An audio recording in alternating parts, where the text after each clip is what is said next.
today in My Home Church. Diretso ta sa atong where we left off last Sunday. Let's go with the first verse. Dito nagpabilin sa Hebrews 4. Nagyapon sa atong topiko nga rest. Say rest. Rest. Again, rest. Rest. Okay, so nasabtan nato nga rest is the finished work of Jesus.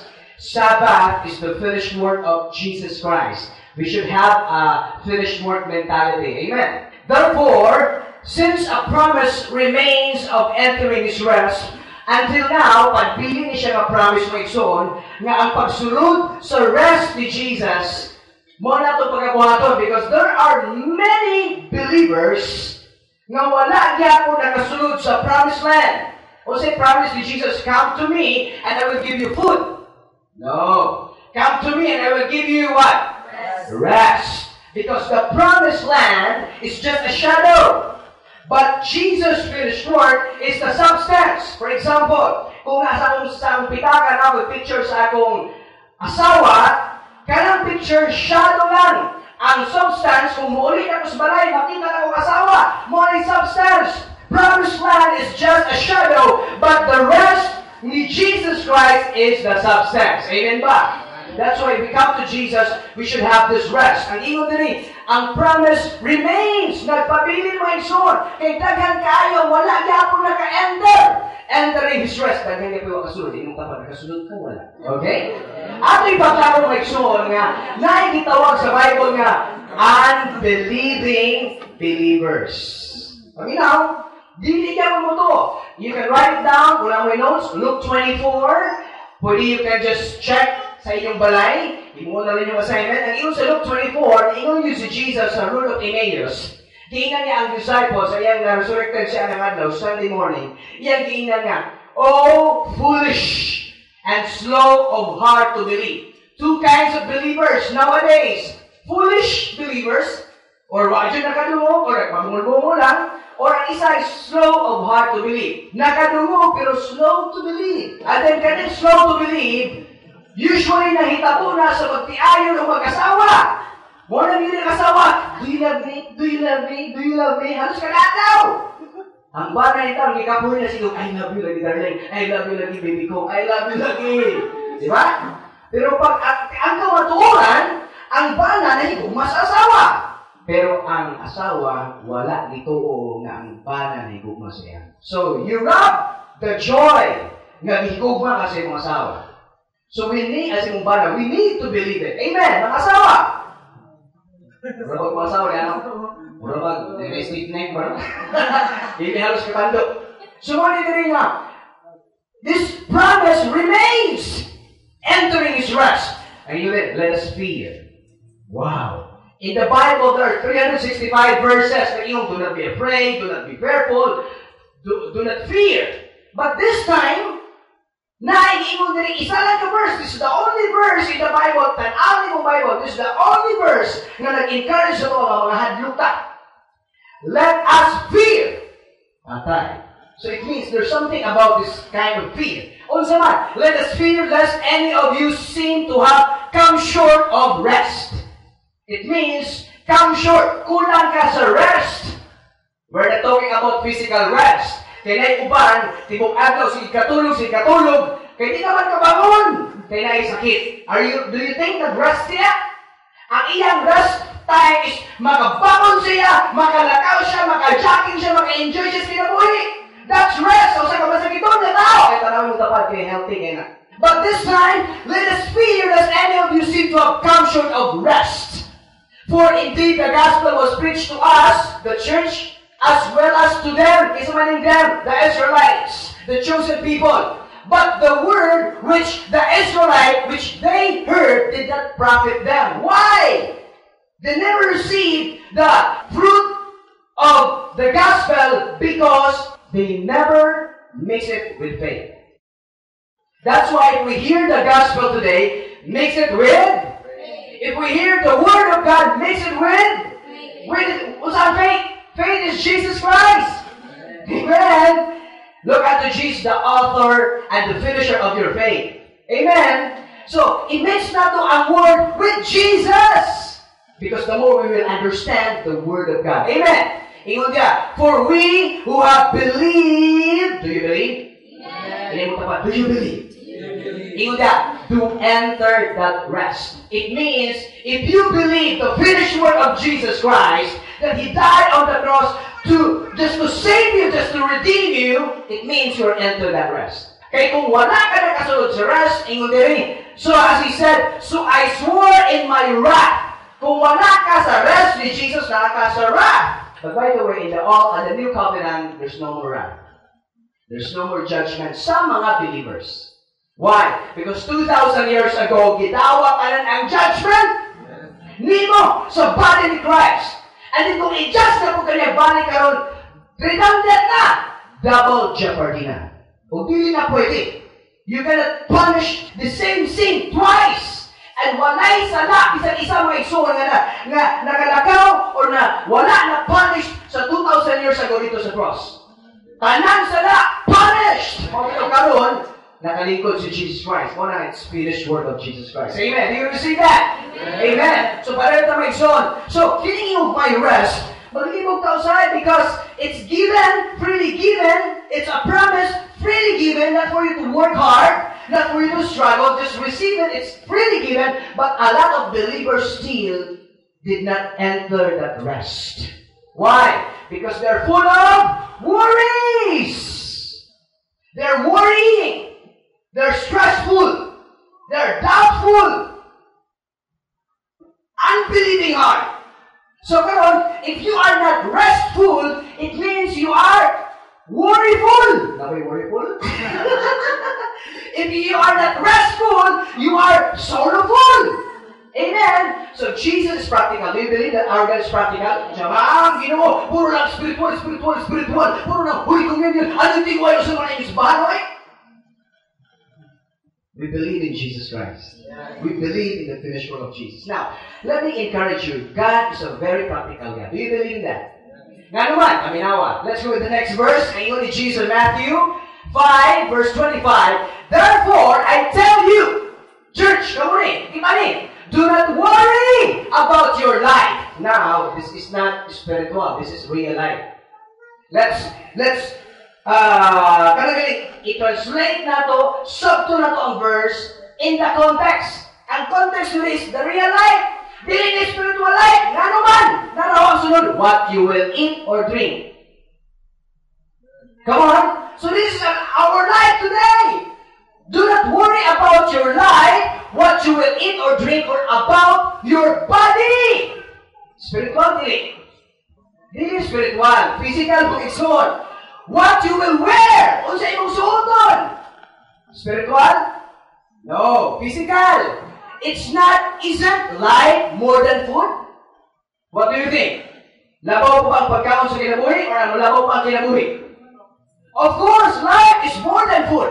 And the body more than clothes. Mag-unsa man ang mga sinina na wala na body. Do you want more clothes? Without body? Bahala mo na yung clothes, basta na yung body. 26, listen. Look at the birds of the air. Oh, Jesus is so practical. Tarawan niyo mga langgam. Look at the bird of the air. They do not sow, wala sila nagtanong, or reap, wala sila nag-harvest, or store away in barns, wala sila nagtigong. And yet, your heavenly Father feeds them. Pero kita mo tuwa problema niya, bukas niya po. Wala niya po ikinom, wala niya po itubig. Yung tubig karon, delikado na po. Kailangan yung mineral water. Pero kabantay mo, di-compare ni God ang tao o langgam. Ang ingon sa verse 26, look at the bird of the air. Kasi yan i-compare. Ang bird o ang tao. Ikaw. No? Ang bird, they do not sow. Ang bird, dili mo tanong. Amen. Sabi, langgam di tanong? Wala. So, ang bird do not sow. I-compare man ang bird sa tao, it means ang tao mag-sow yun. Hindi mo tapat, magtanong gani ka. Okay? So yun din. Or reap, it means ang tao mo harvest yun. Kung dili ka mo tanong, dili ka mo harvest, siguro langgam ka. Hindi mo tapat. Kung si Kuya Tondo yung sumiyo, enjoy ka Kuya Tondo lang. So, dito, and yet your heavenly Father feeds them. O, ang mga langgam, wala nag-store away in barns, wala nagtigom, wala sila kaning barns, pwede mo ito na i-iguan o bangko, wala sila i-bangko, wala sila i-bank account.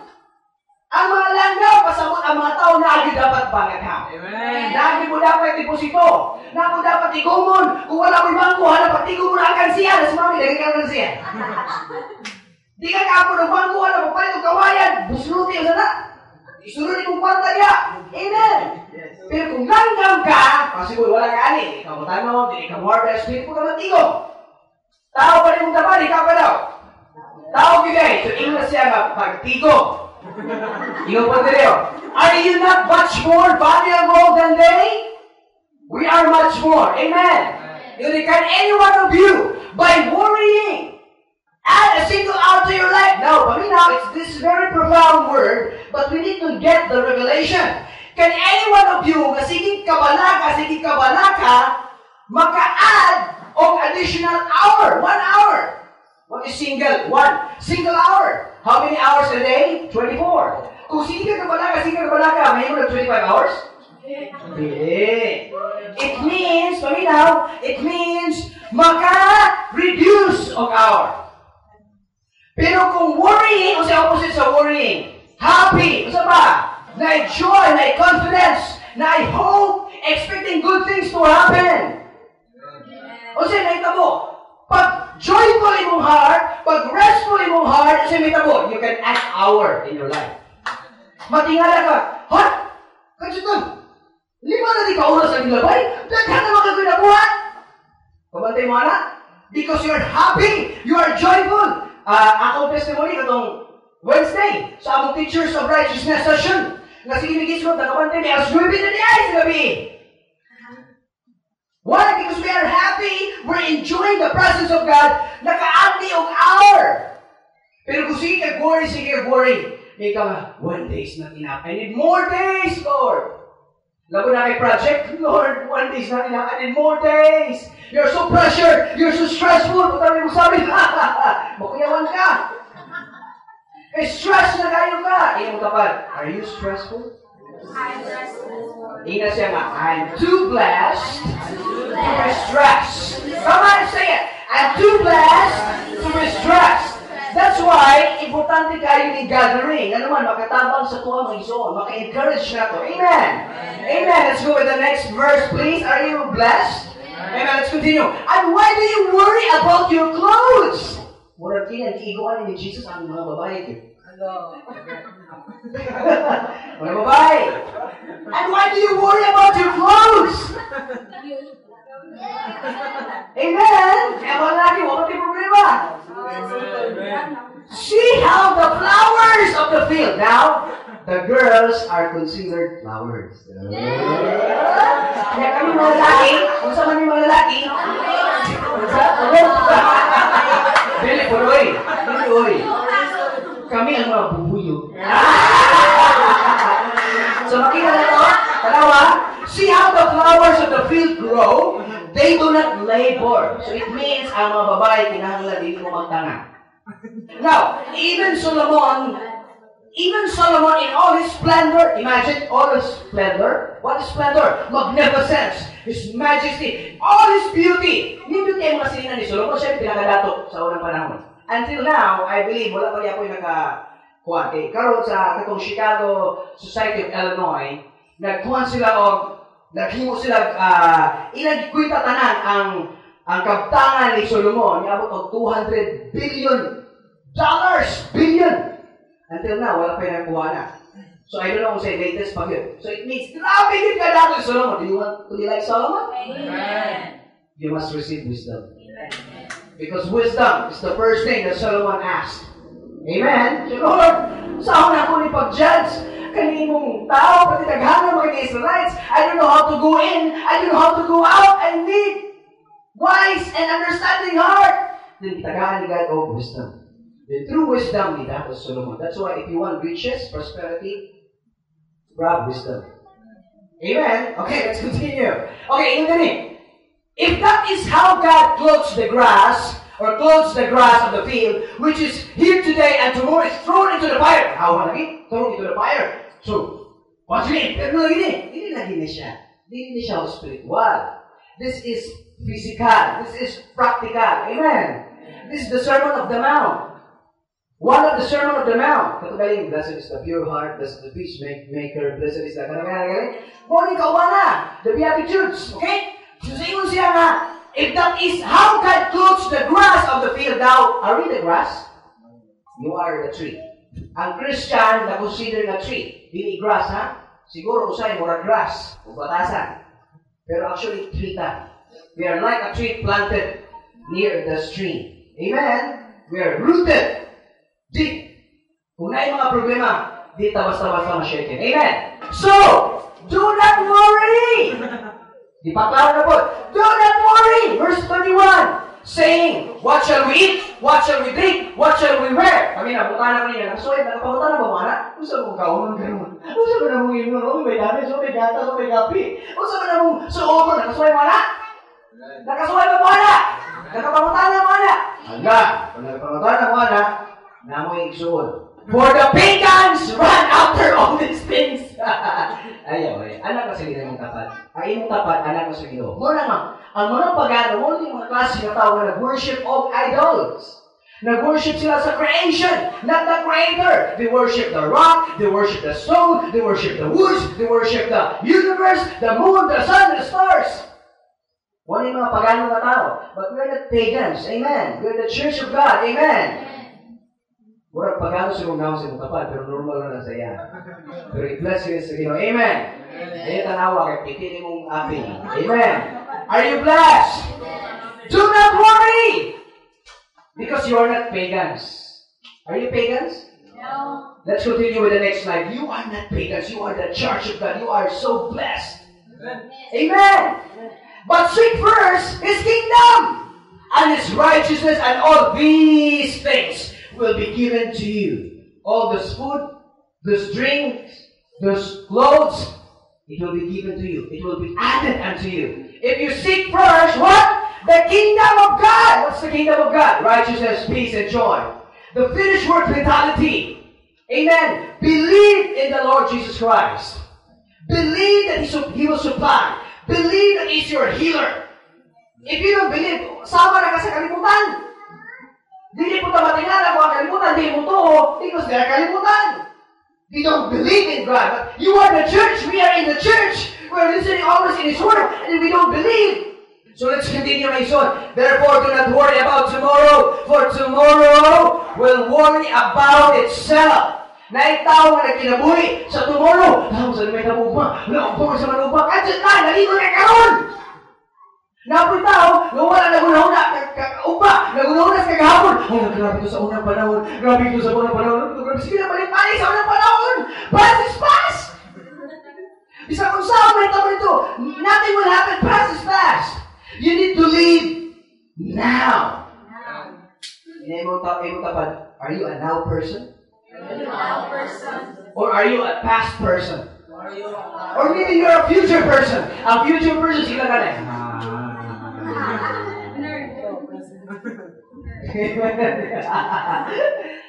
Now! We need to enjoy life now! We need to enjoy our family, our loved ones, our brothers and sisters. Amen! Now! Enjoy your ministry. Enjoy what you have. Amen! Amen. Now! Say now. Now. Today is now. I will leave now. Nakay mabuhat karon, ganyan yung mabuhat ugma. Thank you for listening. You may catch Pastor James Donato's messages live every Sunday from 9 to 10:30 a.m. Come and be freed. Experience His super abounding grace.